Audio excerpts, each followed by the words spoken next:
Foreign. I work at a Montessori school, which is basically just a really small school with 3 to 4 very tiny classrooms for children. The classrooms where I work are on the lower level of a church, and my job is to clean them every night after the classes. It would only take me around 2 hours to clean all the rooms, but I work the closing shift at a nearby grocery store as well, so I wouldn't get to the school until around 10:30 most nights. Something you should also know is that the church shared a parking lot with an old people's home directly across from it. I will admit, a lot of weird and creepy things have happened at this school, but the weirdest had to be what happened just a couple weeks back. I had just finished cleaning the second room and was beginning to move all of my cleaning supplies to the third room. It was probably around 11:45 at this time, which meant that I was running a little bit behind, so I was trying to rush. As I crossed the hallway to the third room, I heard loud bells echoing throughout the church upstairs. Someone had rung the doorbell. Music. Nobody has ever shown up during any of my shifts before, as it was always so late and both the school and the church were closed hours before. I was a little nervous, so I slowly made my way up the stairs and towards the door. It was one of those wooden doors with big tinted glass windows on it. Trying not to be seen, I looked around the corner to see who was outside. I saw an old woman, probably in her 70s or 80s, just standing right outside the door. I backed away before she could notice me. I decided to ignore it and figured she had just wandered off and one of the attendants at the old people's home would pick her up. I started my cleaning again, mopping the floors of the room, but only a few minutes later I heard banging echo through the halls. I jumped a little, then I stopped to listen. The banging stopped for a few seconds and was followed by the old lady yelling from outside. It was hard to make out what she was saying, so I made my way back upstairs where I could hear clearly what she was calling out for. She was calling for someone named Abby. She was just repeating her name over and over. As I got closer to the door, the woman stopped. I looked around the corner and she wasn't outside the door anymore. It was a little bit unsettling, but I assured myself that someone probably came and got her after they heard her yelling. I turned around and began my way back. Out of the corner of my eye, I see the old lady staring at me through the window right beside the stairs. She looked me in the eyes and yelled, "Abby, help me." Her eyes were wide open and her hair was long and grey. I immediately ran back downstairs and locked myself in one of the classrooms. I took my phone out and called the old people's home next door, and I told them the situation, asking if maybe she'd wandered away from them. The lady on the line told me that everyone was there, they would have noticed if anyone had left as they're required to check out. She said that she would double-check with security and to stay on the line just in case. While I waited, I heard banging on the window upstairs, and a few seconds later the woman on the phone describes the old lady's features and asks if that was her. I said yes and mentioned that she keeps yelling for someone named Abby. There was a small moment of silence. I spoke softly back into the phone. She replied, warning me not to approach her and to find somewhere safe to stay until they could have someone come out and get her. Obviously, this just made me even more terrified. I stayed in the room, still listening to the repeated banging on the window from upstairs. Now this building was pretty old, and I wasn't sure how long those windows would hold if she kept banging on them. Eventually, I heard some male voices from outside, and after what sounded like a struggle, they left. I sat there for a few minutes just thinking about what had happened. Then I got up and finished cleaning the rooms. The whole situation felt pretty unreal, and knowing that the old lady is in the building across from me still makes me nervous. I never found out who Abby was or why the lady was trying to get into the church, but I'm just glad I never opened the door. I used to work the register at a local gas station, though I've since left as there were a lot of strange things that happened when I would work overnight. But this one situation in particular will stick with me forever. I only worked the night shift a few days a week, usually Friday and Saturday. My shifts were usually boring and honestly just a game of trying to stay awake. The only thing I really had to do was stock the shelves and occasionally help a customer. I would get a lot of drunk people or families on road trips and sometimes even whole groups of friends, but for the most part it was pretty quiet. On this night, it was around 2 a.m. and I hadn't had a customer in over an hour, so I was starting to doze off a little bit. The desk was around the corner from the entrance, and there was a bell on the door that rang when somebody walked in, so usually falling asleep wasn't too big of a deal. I woke up after a few minutes hearing the bell ring, and a few seconds later saw a customer walk in.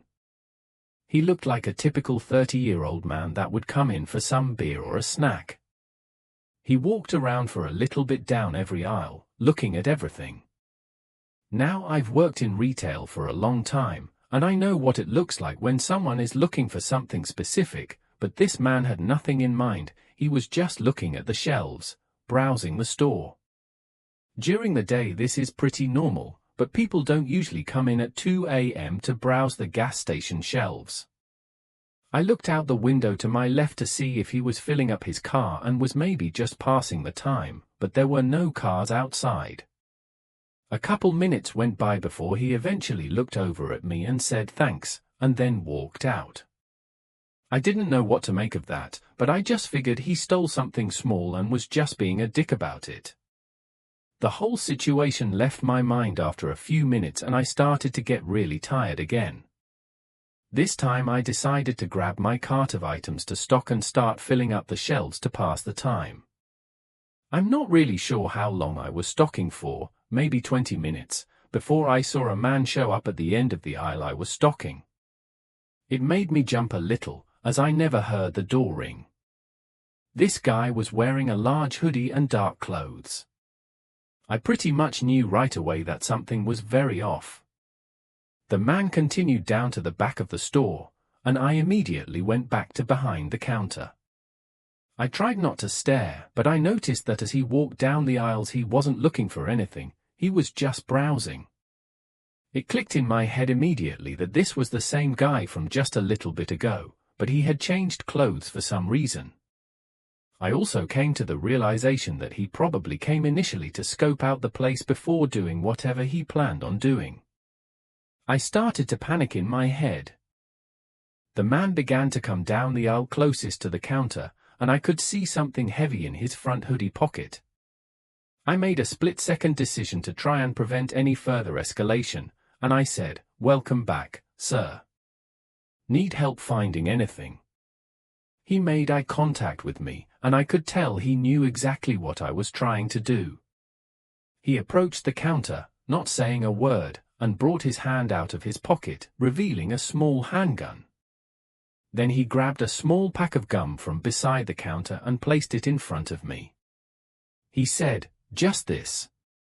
Confused and in shock as to what was happening, I didn't even react for a few seconds before eventually scanning the gum nervously.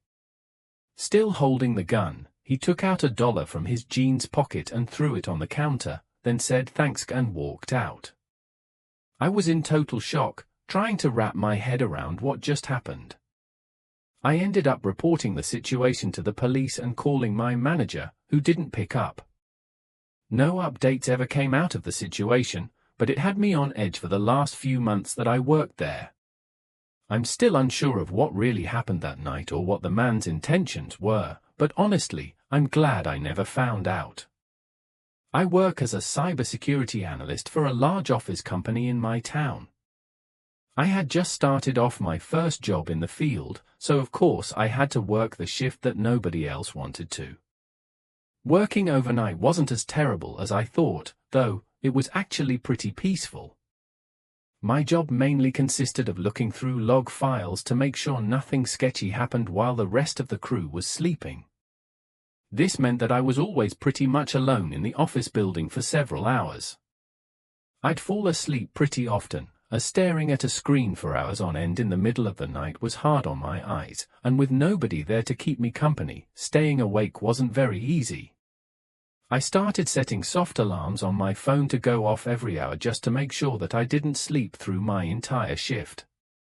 I had been working this job for about 4 months when this happened, and I actually still worked there now.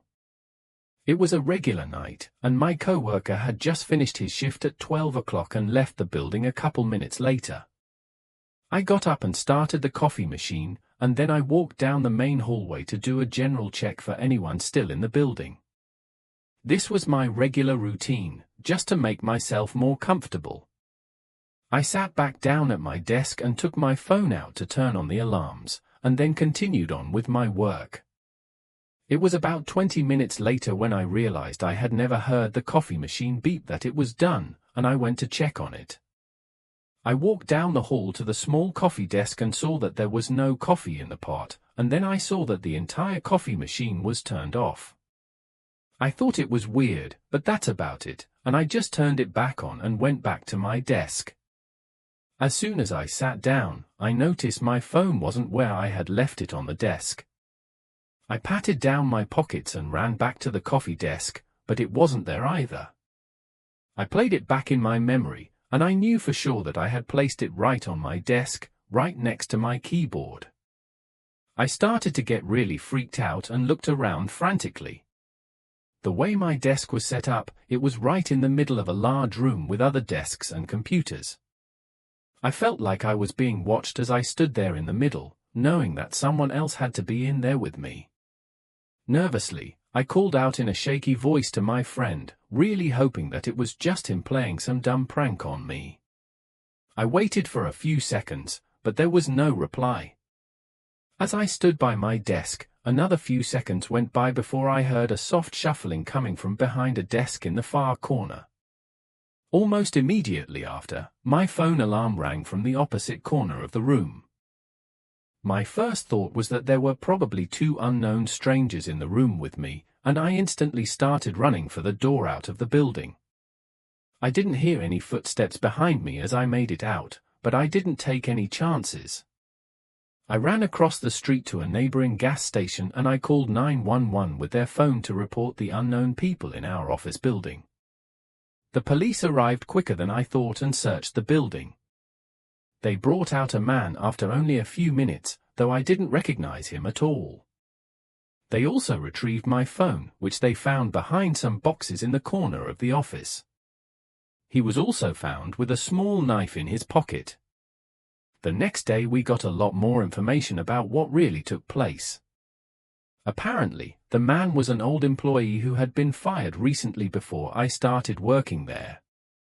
The man told the police he was trying to scare me in order to get me to leave the building so that he could take back his company laptop. Apparently, he had information that he wanted from it, at least those were his claims.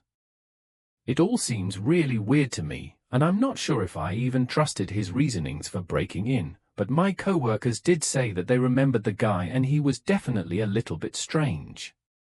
I'm glad I got out of there when I did, though, because I'm not sure what would have happened if his plan didn't work and I chose to stay in the building.